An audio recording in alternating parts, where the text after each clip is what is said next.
Здравейте, приятели! Добре дошли отново в моя канал. Днес за вас съм приготвила тези чудесни и сочни мъфини с тиквички. Точно така, днес ще си готвим солени мъфини. Изключително лесни, много вкусни и атрактивни. Сигурна съм, че ще се влюбите в рецептата и веднага ще си ги приготвите. Актуална за сезона, пак казвам, бърза, лесна и много вкусна. Нямам търпение да ги опитате.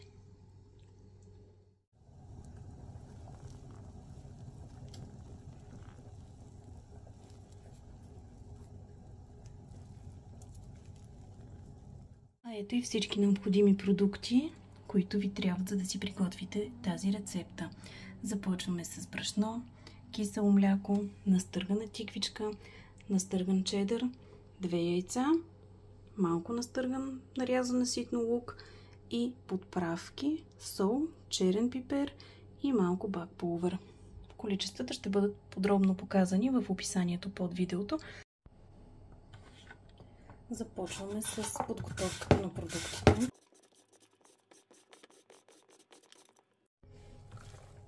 Тиквичките са настъргани и ето как изглеждат. Преминаваме към следващата стъпка. Идва ред да си пресеем брашното. А сега си настъргваме и кашкавала. В случая съм избрала чедър.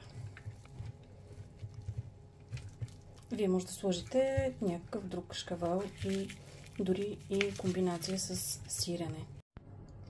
Докато приготвим сместа, си включете добре фурната на 220 градуса, за да загрее. И сега, както виждате, в една купа изсипваме първо сухите съставки, а именно брашното,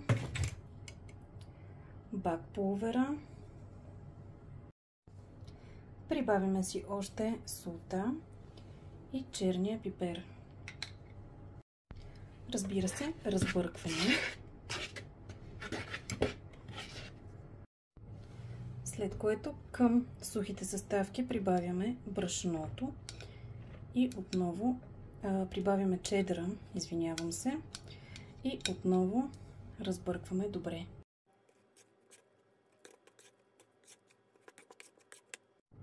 За момент заделяме на страна тази смес, за да си приготвим следващата. И както виждате, в друга купа прибавяме тиквичките. Към тях си прибавяме и нарязания на ситно лук, както и киселото млекце. След което прибавяме и 2 яйца.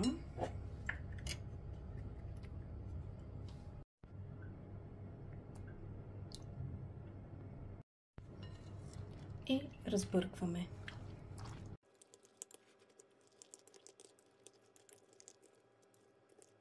След като и двете смеси са готови, идва ред да изсипем тиквичките към брашняната такава.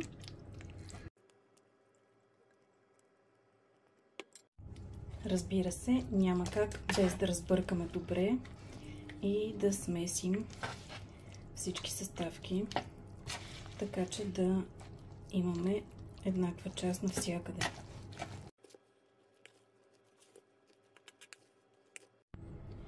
Може да видите как се получи готовата смес.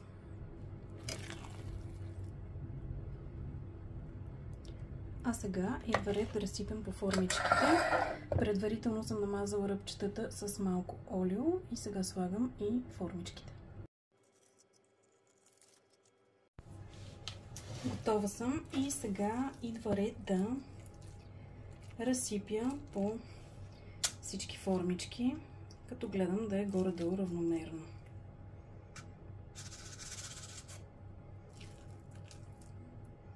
После ще добавям където е необходимо.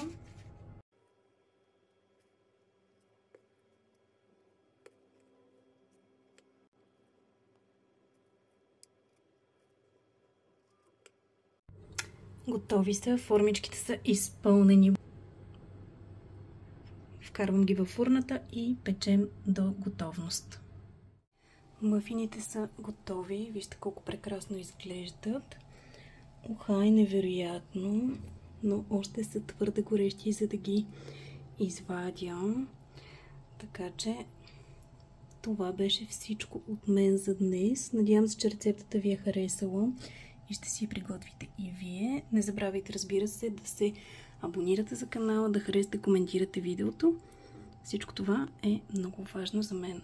Благодаря от сърце, целувам ви, прегръщам ви и до нови срещи. Да ви е сладко!